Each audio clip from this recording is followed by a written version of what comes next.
Timu ya bũrũri ya muthako wa pool na bilcard ĩrĩ ĩkarũgamĩrĩra Kenya macindano-inĩ ma mwaka ũyũ ĩkuruhanĩtie arũme 8 na airĩtu 8 arĩa macagũrirwo kuma kũrĩ athaki 32 na arĩa magũire kĩharo thikũ 2 gwetha mweke wa kũrũgamĩrĩra Kenya macindano-inĩ maya mbĩtĩka iria ciarĩ Mchana Pool Club.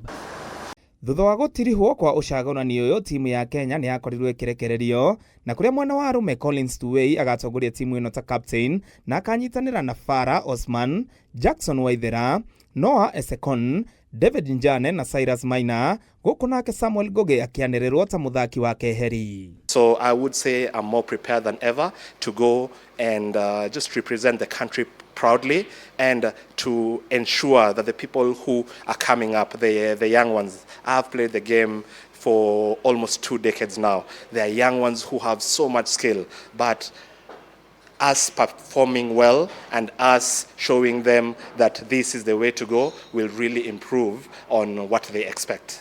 Mwenero wa Nyarari timu ĩno ĩkuruhanĩtie Panina Rose Njoki, Jacqueline Githinji, Patricia Kelubo, Diana Macharia, Willy Wairegi, Naomi Ng'ang'a, Captain Dorin Wandia, Stella Kamande na Dorin na Naomi makianĩrĩrwo ta athaki a keheri. So the teams are now preparing towards that. We will be participating in 3 different categories.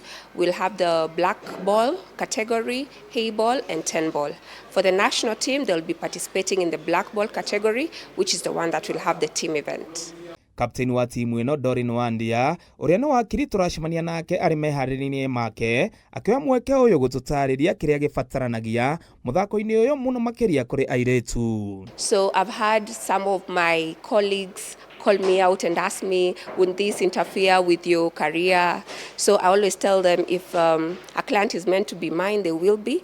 And even here at Mchana, we have different career people. We have doctors, engineers, pilots, all the like. So it's high time we move away from the stigma of pool being an idle game. Dorin akoya mweke kũria airĩtu aingĩ meyumĩrie na gũthoma ũthaki wa mũthako ũyũ. And for the girl child, I would say, don't be left behind.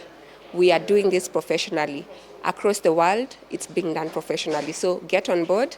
The stigma will not be gotten over overnight, but slowly and slowly I believe people are opening up their eyes to the sport that this is.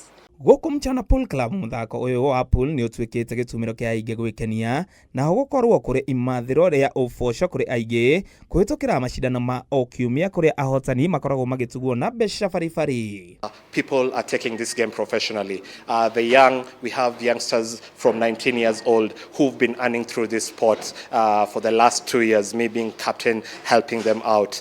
We have competitions on a weekly basis. For example, in the last year, you would find different competitions, like 5 different competitions, whereby a player can earn up to 15,000. Timu ĩno ĩkĩtie maitho macindano-inĩ maya marĩa makacemania na timu ingĩ kuma gĩtarũ-inĩ kĩa Afrika, makĩoya mweke ũyũ kũhoya ũteithio kuma kũrĩ thirikari kũhĩtũkĩra ministry ya mathako, ũndũ ũmwe na kambuni cia andũ kĩũmbe. We've had well wishers, we've had corporate supporters in a small way, but this time my call is to the government. My call is to the government because 2 years ago we had talks with you, we were with you, and you had promised us to take us. Yes, the championships was in South Africa again. We practiced so hard, but unfortunately due to one reason or the other, we didn't manage to go. This time round, we've come to you early, we prepared our budgets early according to the federation. I don't see a reason why you shouldn't support us. Handũ-inĩ ha metha ya mathako ya Kameme TV, rĩtwa rĩakwa nĩ Ng'ang'a wa Nyokabi.